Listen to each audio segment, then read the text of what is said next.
Hey everybody, Jake's Garage here. I just wanted to make a kind of quick video, kind of fill you in on something a little bit new here. So, been working on the Suburban. You're probably watching those videos now, or hopefully you're watching those videos now. Thank you if you are. That has actually been done for quite some time. I'm very behind on my videos. I just don't have time to do the editing that I want to do. So the Suburban's kind of been okay. I got a couple more things I have to tidy up on that thing, but you'll see that in another video.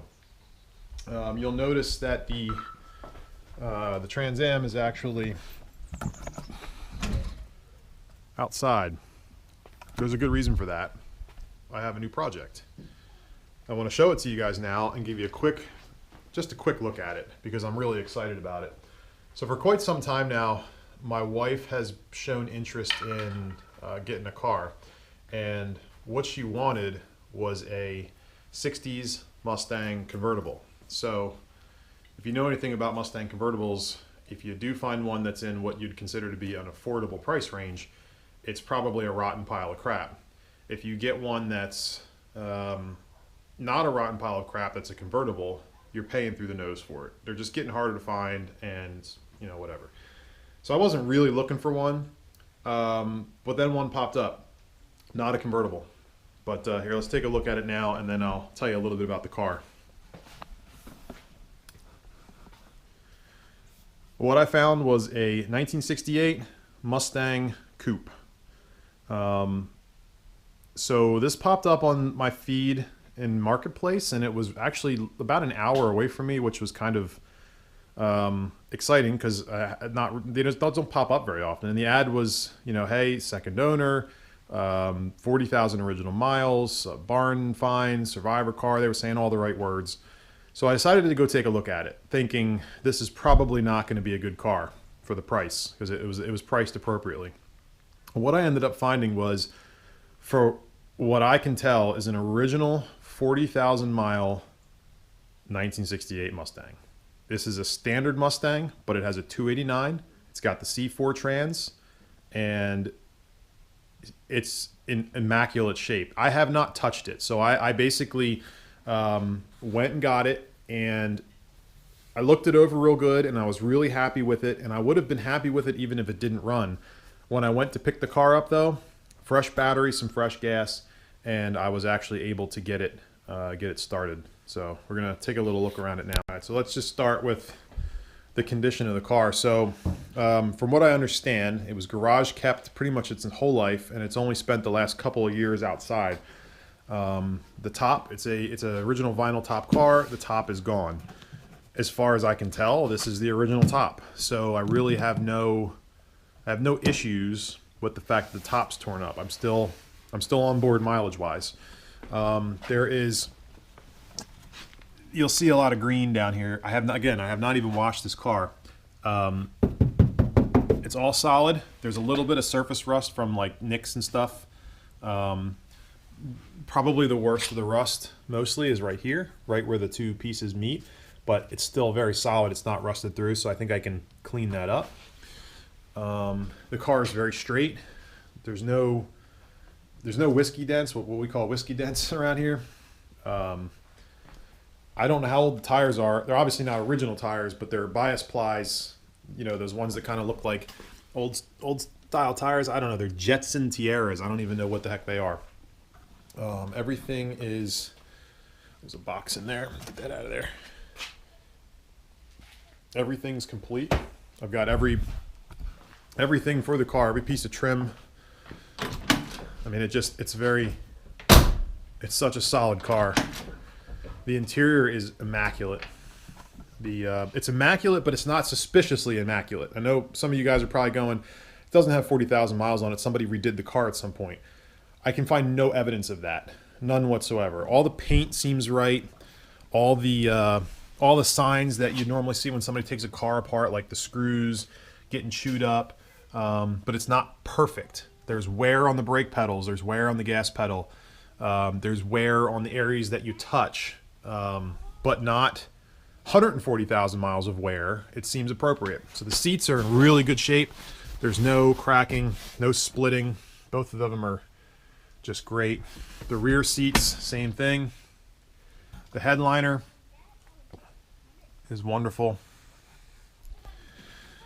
The carpet, anywhere that wasn't hit with direct sunlight, is still nice and black. The hump, the trans hump, is pretty much the one area that seems to be faded. But if you look under the carpets, the original Mustang carpets or floor mats, it's just as black as can be, and there's no heel wear. Heel wear is on the floor mat, not on the carpet itself, so it's not all worn through. You can see right there, there's the mileage, 40,400, and about to roll over 410. Original radio's in place, it works, everything works. All the lights, the horns, the frosters, everything works. The whole thing works. So both sides look that good. The car does have patina, so it's what we would call patina. So there's some areas where the paint has worn off, and that's kind of one of the ways I can tell that there's original paint on this, is where there are little nicks and scratches. There's not multiple layers of paint. It's just, and it feels like and looks like original paint. The back is complete. The real beauty is, now I think there's maybe two things that have been replaced on this car. One is the radiator. It's got a new radiator in it. Newer, I should say, plastic tank radiator. And two is, I think maybe the fuel tank was replaced at one point. It also came with new seat backs, 2 brand new seat backs and 1 new cardboard insert. I think that's because they must have had a problem with one of the inserts. These things that go on the back seat. And they probably, the only way to get a new one was probably to buy the kit, seat upholstery kit here, 1 set, front only. So I don't know exactly how that worked. I didn't find a part number yet to see what that was, but again, I don't know. So here's the situation back here. You'll notice the gas tank is suspiciously clean. So I think that was replaced. I think. I can't be 100% certain, because again, the car is so stinking clean that I don't know. I can't verify. But all this other surrounding metal, the trunk drops and everything, are in really good shape. The wheel wells are like perfect. The worst rust on the car, besides that wheel well over there, is right down here. The car was sitting on an angle. It was sitting like this on a hill. And I think there was a little bit of water getting into the trunk.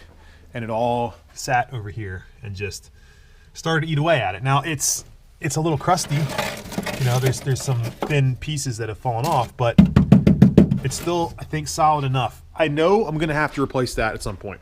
So don't think I'm trying to get around it. I know it, but for now it's gonna be fine. I'm gonna clean it up and then pour 15 it all so it seals it up and stops it. But for what we're doing with the car, we're just going to drive it. It's going to be a driver, 100%. I'm not restoring this car, at least not right now. This side, which you're not going to be able to see, there's no rust down there. Zero. None. It's clean as a whistle. So let's take a look at this part, which is probably what a lot of you guys are just chomping at the bit to see here. So there is the 289 C-code motor.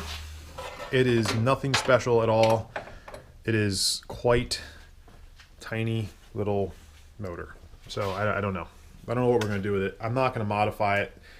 This is my wife's car. It's, you know, she's going to be the one that's mostly going to be wanting to drive it. So we're just probably going to leave it alone. It is 4-wheel drum manual brakes, which is probably one of the only things I'm going to change. I think I am going to upgrade to power front disc brakes on this, just because, again, my wife's driving it.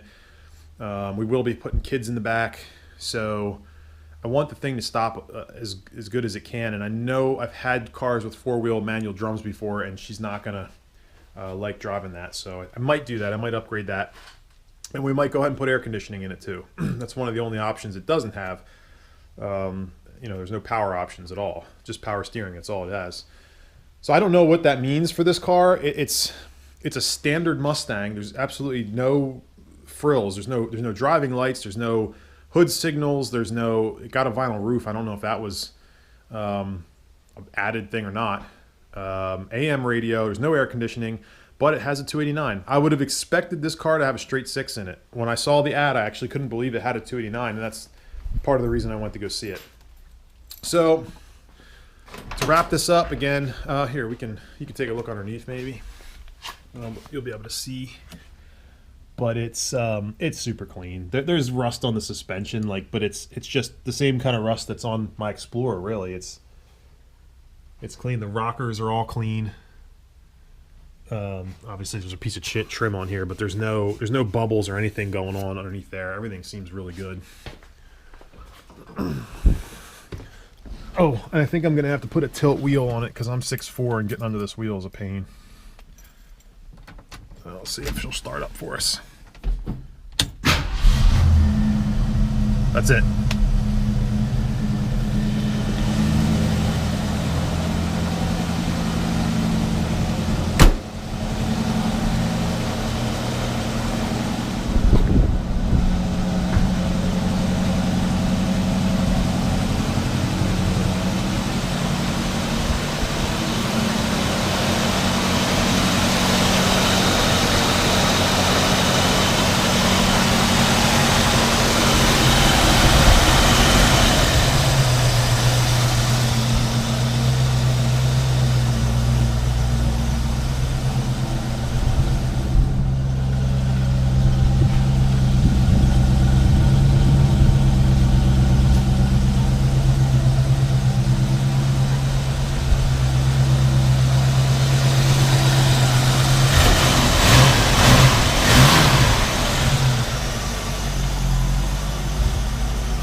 So that's how it runs. I mean, it absolutely just purrs. You'd think it was never taken off the road. There's no ticks, there's no noises. And again, the only thing I did to this thing was verify it had oil in it, put a battery in it, put maybe 2-3 gallons of fresh fuel in it. And because of where it was sitting, I had to drive it out of its resting spot, and I wanted to drive it onto a trailer. So I had to try to get it running. It was maybe 5 to 10 minutes or so of messing around with it, and it was fired up and running. One problem you might be able to guess from this: I have locked up wheels. I don't know which ones are locked up.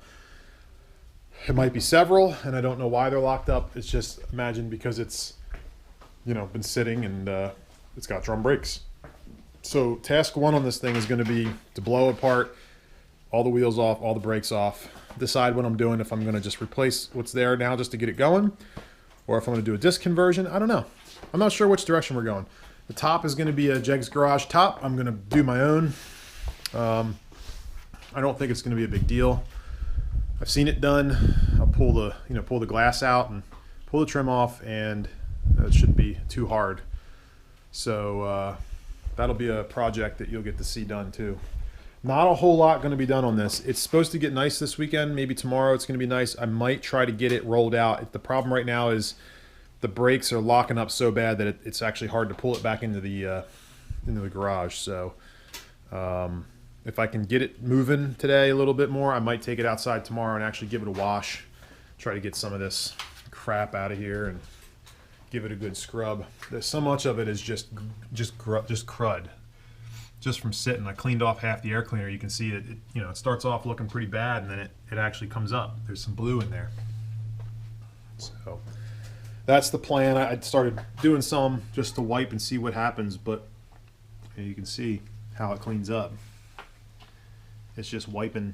It's just wiping up. It's just mildew and grass, pollen and stuff, really. So that's it.